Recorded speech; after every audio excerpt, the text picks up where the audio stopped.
ta'lim olish degani o'zi tushunarli bo'lgan tilda olinish kerak-da bola bilgan tilida olish kerak, to'g'rimi? Bilmagan tilida sinfga qo'yilyapti. Bolaning manfaati buzilyaptimi?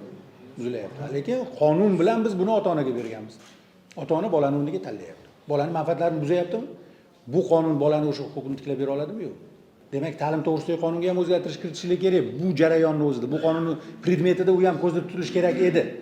To'g'rimi? Ustun manfaat ta'minlamoqchi bo'lsanglar, ta'lim to'g'risidagi masalalarni ko'rib chiqqansizlar, yo'qmi? Qaysi ustun manfaatlarni himoya qilyapsizlar bu qonun? Bolani ustun manfaati sifatida ta'lim olish tilini tanlash huquqi deb kiritish kerak. Bola qaysi tilda ta'lim olishi o'zi belgilasin, ota-onasi emas. Ota-onalar belgilayapti va bolaning manfaatlariga katta zarar keltiryapti. Bu havodan olib gapirilayotgan gap emas. Bizning partiyadoshlar juda ko'p maktablarda borib tahlil qildi. Faqat Toshkent emas, viloyatlarda ham borib tahlil qildi. 6-sinfgacha o'qiyapti. 1-sinfdan boshlab rus sinfida o'qigan. Qip-qizil o'zbek bola. Ota-onasi ham o'zbek, 7 urug' aymog'i ham o'zbek. Bolasini rus sinfiga bergan maqsad ezgu bo'lgan. Men uni noto'g'ri demoqchi emasman. Lekin bola butunlay 6-sinfga kelib, faqat tilla orqasidan quvlab yurib, 6-sinfgacha olish kerak bo'lgan ilmiy o'lchovlarni birortasini olmagan. Na fizikani boshlang'ich fundamental qismini olgan, na matematikani boshlang'ich fundamental qismini olgan. Faqat til o'rganish bilan shug'ullangan. O'qituvchim nima deyapti ekan deb og'ziga qarab o'tirish bilan shug'ullangan. 6-sinfga kelib bola fundamental bilimlarni bilmasdan ta'limning ikkinchi bosqichiga o'tyapti. Hech nima o'zlashtira olmayapti.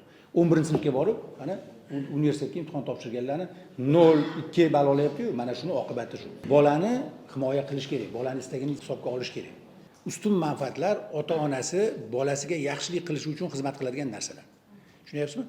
Siz aytayotgan o'sha g'arbona tomonlarga o'tib ketmaslik uchun takliflar berishimiz kerak. Chegaralarni chiroyli qilib chizib qo'yishimiz kerak. Ota-onani majbur qilib qo'ydik konstitutsiyada. Aytdik, bolangga javob berasan dedik. Bolangizga xohlagan ishingizni qilishga haqqingiz bormi, yo'qmi? Ota sifatida men haqqim bor deysiz. Qadriyat shuni belgilaydi. Men otasiman deysiz. Haqqingiz yo'q deb qonunda belgilab qo'yish kerak. Chunki bolangizga nisbatan ishlatgan zo'ravonligingiz ertaga sizni boshingizga faqat sinmaydi, butun jamiyatning boshiga sinadi. Va buni qadriyat deb yashirmang. Bu qadriyat emas bu. Tushunyapsizmi? Bizning qadriyatimizda bolani sizlab katta qilgan. Bizda qadriyatimizda ayolni boshiga ko'tarib katta qilgan, avaylab asrab foydalangan ayoldan, oyog'i bilan tepib foydalanmagan. Ayoli bilan tepib foydalanadigan erkaklar paydo bo'lgani uchun Buxoriylar tug'ilmayapti bizda. Bilimga ishtiyoqi yo'q, kitob o'qishga ishtiyoqi yo'q, atrofini hurmat qilmaydi, jamiyatni hurmat qilmaydi, kitob qo'liga ushlagiz kelmaydi, mana shunaqa xalq bo'lib qolyapmiz. Nimaga? Chunki ayolni ezib tashladik, ayolni qul aylantirib tashladik. Bilimsiz, ma'rifatsiz, faqat mol boqadigan ayolga aylantirib qo'ydik. Mana natija. Bolani savalab katta qilyapmiz, urib katta qilyapmiz. Men otaman, huquqim bor deyapmiz. To'g'rimi? Natija nima bo'lyapti?